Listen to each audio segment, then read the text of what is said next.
Ndugu mpenzi mtazamaji, unanifuatilia katika chaneli yangu ya JR Parachichi. Karibu tena katika chaneli yangu. Leo tutazungumzia vifaa ambavyo unatakiwa uwe navyo ili uweze kuandaa viriba kwa ajili ya kuoteshea miche yako ya parachichi. Vifaa vya msingi katika zoezi hili ambavyo unatakiwa uwe navyo vya muhimu sana ni viwili. Kwanza ni hiyo rola ambayo mnaiona hapo, rola ya kuoteshea miche ya parachichi, lakini pia lazima uwe na kifaa kwa ajili ya kukatia.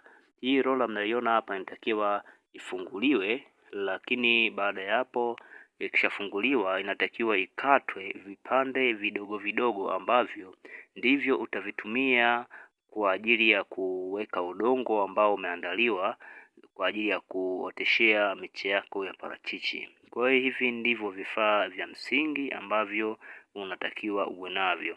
Hiyo rola hapo inauzwa kilo moja shilingi 8,000, 7,000, lakini pia maeneo mengine inauzwa mpaka shilingi 10,000, inategemea na eneo ambalo upo. Kwa mimi ambaye niko Mbeya, huku Mbeya tunauziwa kilo moja shilingi 7,000. Lakini pia kama miche yako ni mingi sana, unaweza ukanunua zaidi ya kilo moja.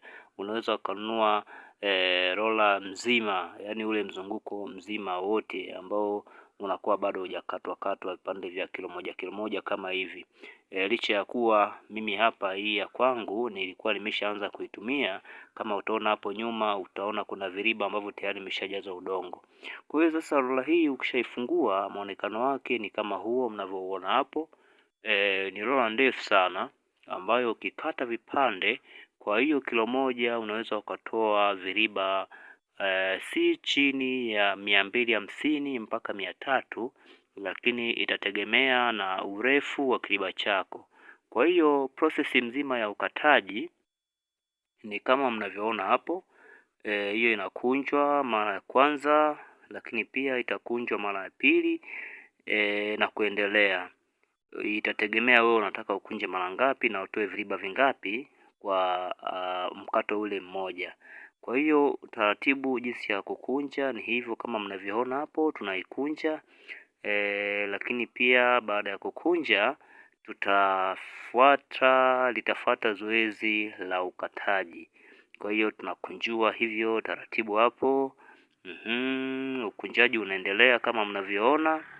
Tunaendelea kukunja, lakini baada ya kukunja kama nilivyosema, utaingiza kisu hapo katikati na zoezi la ukataji litaanza kama mnavyoona. Tunakata kama hivyo ambavyo mnaona hapo.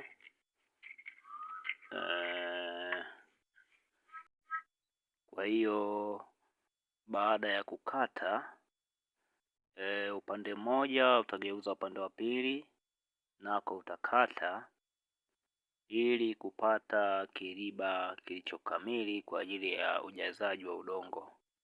Kwa hiyo ukishavikata muonekano wake unakuwa hivyo, vinakuwa ni vipisi vidogo vidogo, lakini vipisi hivi ukiangalia hapa katikati, ukivifungua vinakuwa vina nafasi, vina uwazi ambao ndio ambao unatumika kujazia udongo, ambao ndio unatumika kuoteshea miche ya parachichi.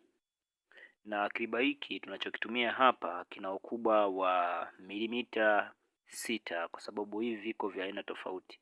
Kuna milimita 6, milimita 5, milimita 4 na kuendelea mpaka 10, 12 na zaidi ya hapo. Kwa hiyo chetu sisi ambacho tunakitumia hapa ni milimita 6. Kwa hiyo ukishakifungua muonekano wake unakuwa kama hivi ambavyo mnaona. Kwa hiyo sasa ukishafungua, hatua inayofuata sasa ni hatua ya ujazaji wa udongo ambao umeandaliwa kwa ajili ya mchakato mzima wa kuoteshea miche ya parachichi. Kwa hiyo tunajaza udongo taratibu kama hivyo mnavyoona, kwa umakini na umaridadi mkubwa sana. Tunaendelea kujaza udongo taratibu. Ule udongo wa mwanzo tutaushindilia kama hivyo ambavyo mnaona. Ule ambao unatangulia mwanzoni ndio ambao unashindiliwa kama ambavyo mnaona. Baada ya kushindilia, udongo unaofuata sasa hautakiwi ushindiliwe. Huu udongo ambao unafuatia baada ya ule wa mwanzo hautakiwi kushindiliwa, kwa sababu ukishindilia utafanya udongo ukose hewa.